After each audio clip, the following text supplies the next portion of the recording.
galerinha do quinto ano! Sejam bem-vindos à nossa aula de Geografia. E se você está aqui conosco, é sinal que você quer se aprofundar na questão ambiental, porque esta aula também tratará sobre meio ambiente.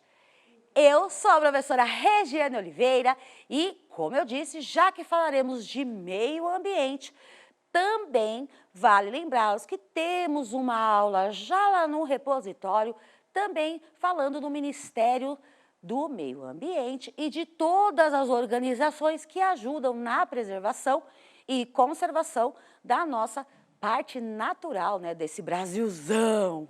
E lógico, eu não estou sozinha, comigo, tornando a nossa aula sempre mais emocionante e acessível para todos, o Andrei. Muito obrigada!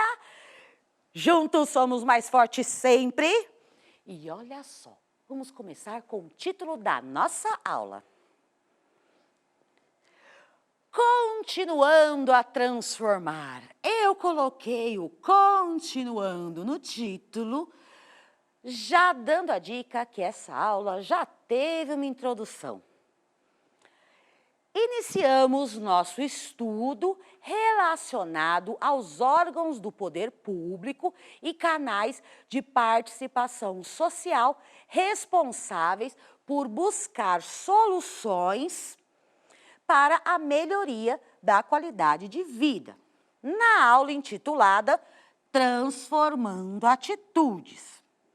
Na aula de hoje, detalharemos as funções e atividades desempenhadas nesses órgãos focados em preservar o nosso meio ambiente junto ao Ministério do Meio Ambiente, conhecido também por MMA.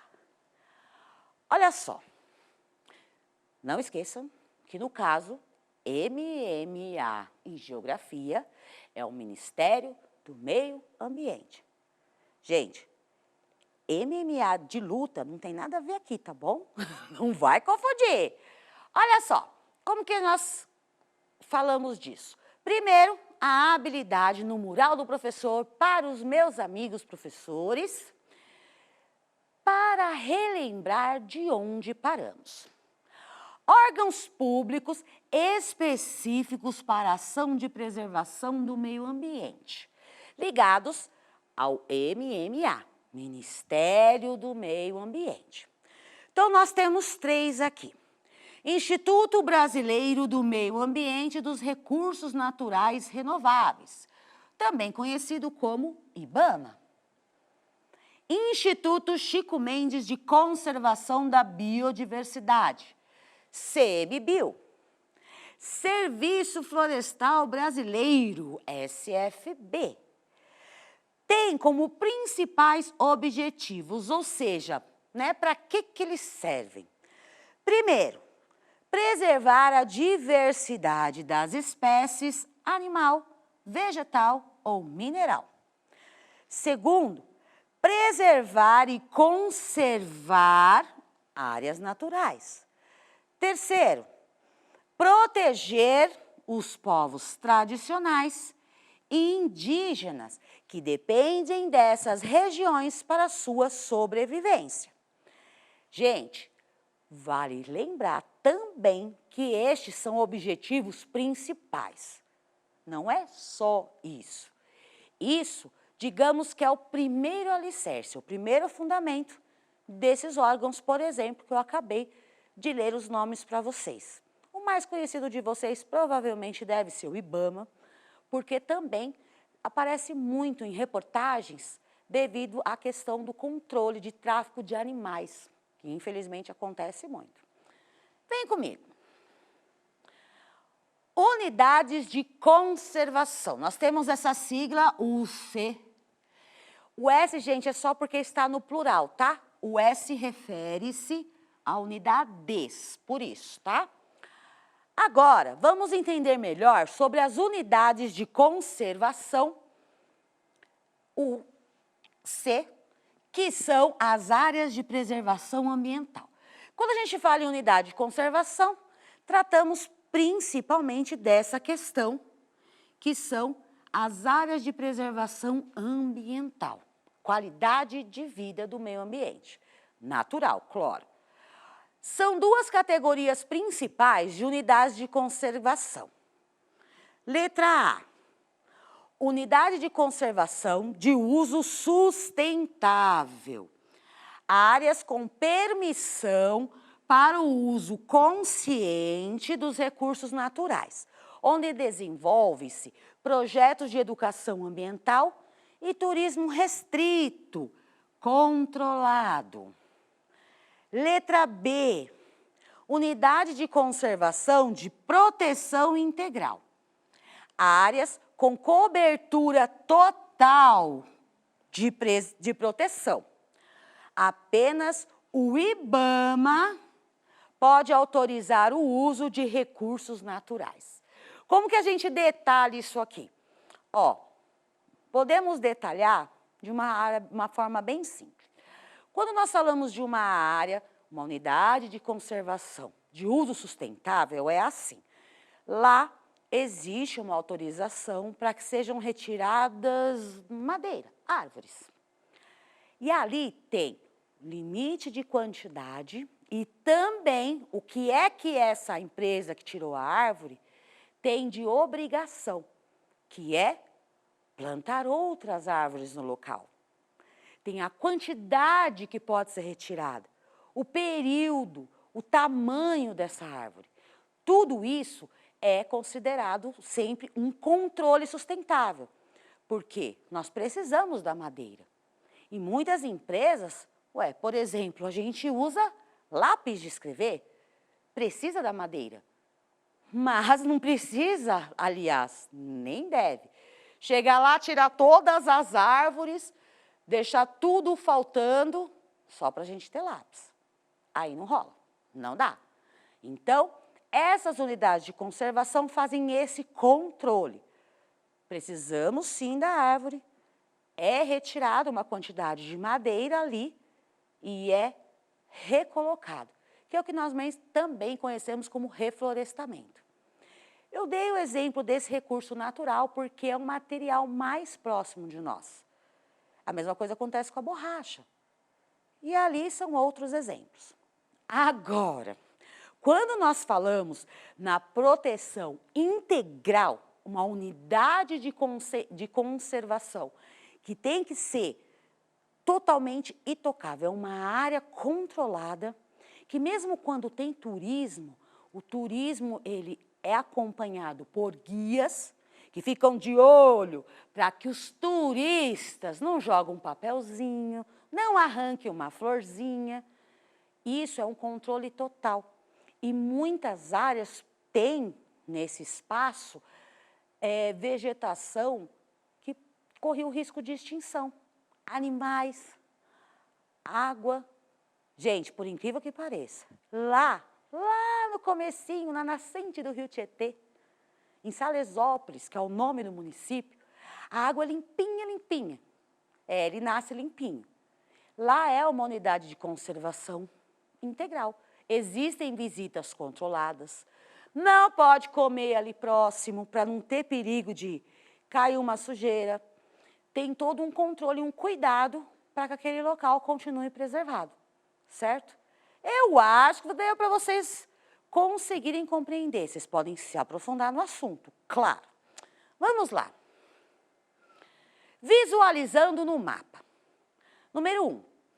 Identifique no mapa a região brasileira que possui a maior parte de sua área destinada a unidades de conservação, certo?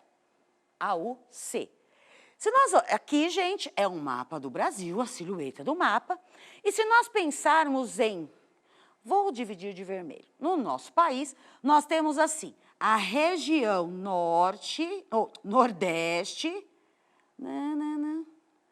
Então, aqui a gente tem o nordeste, essa área que eu marquei, vou colocar 1. Depois, nós temos o sudeste, 2. Aí, nós temos o sul aqui no final. Nós temos a região centro-oeste. Opa, Estou esquecendo um estado aqui. Centro-Oeste, 4. E essa parte enorme, que é a Norte, é a região 5. São 5 regiões. Neste mapa, eu separei, nós temos assim, alguns pontinhos em amarelo. Em amarelo, significa que nós temos regiões de terra indígena. Então, é uma unidade de conservação restrita às etnias indígenas, certo? Então, quando você observa essa imagem, tem sim pontinhos amarelos, tá? Eu vou apagar essa marcação para ficar mais claro das cores. Depois, nós temos em verde área de proteção integral. Se você observar o mapa e ver esses pontos verdes, eles significam locais onde tem essa proteção integral que eu disse para vocês. Ele é controlado, fechado e muito bem fiscalizado, certo? E aí, por último, nós temos o uso sustentável. São aquelas áreas onde nós retiramos recursos naturais controladamente, com limite, com fiscalização e também é reposto, né? São repostos estes recursos. Nós também, só que é assim, ó, aqui não parece até vermelho, né? Onde eu fiz a seta. Na verdade, gente, é meio um marrom. Vamos pensar que no nosso mapa aqui, ó, o que está em marrom. Certo? Se nós pensarmos nisso, contando com as regiões brasileiras que eu marquei, a pergunta é, no mapa, a região brasileira que possui maior parte de sua área destinada à unidade de conservação. Tem que ter as 3 cores em maior quantidade. Lembra, professor, dá uma pausa nessa aula, deixa os alunos responderem antes de continuar. E o oráculo com super close no mapa, tic-tac, vocês vão pensando, parou? Agora vamos voltar. Agora a gente volta. A resposta? A região norte. E eu destaco a região norte, que é essa aqui acima, que é onde está a floresta amazônica. Percebemos que temos as 3 cores e uma quantidade bem grande de território. Agora crie, isso é uma sugestão. Para finalizar, produziremos um acróstico com tudo o que aprendemos na aula de hoje sobre unidades de conservação. Mas eu vou apresentar. Gente, isso é um modelo de acróstico. Eu tenho uma palavra centralizada, onde cada uma dessas letras nos ajudarão a fazer um verso, escrever um verso referente ao assunto que vimos. Por exemplo, para a palavra preservação, eu posso começar o meu verso, o meu poema com um verso. Preservar. E assim, então eu posso ir fazendo cada uma das letrinhas. E essa é a minha sugestão para vocês. E não esqueçam, se você fizer, compartilhe. Lógico que nós temos o mural da galerinha com a indicação de aprofundamento da aula, do assunto. O que aprendemos na aula de hoje. E a nossa telinha de avaliação, que é a sua participação direta também na produção das aulas.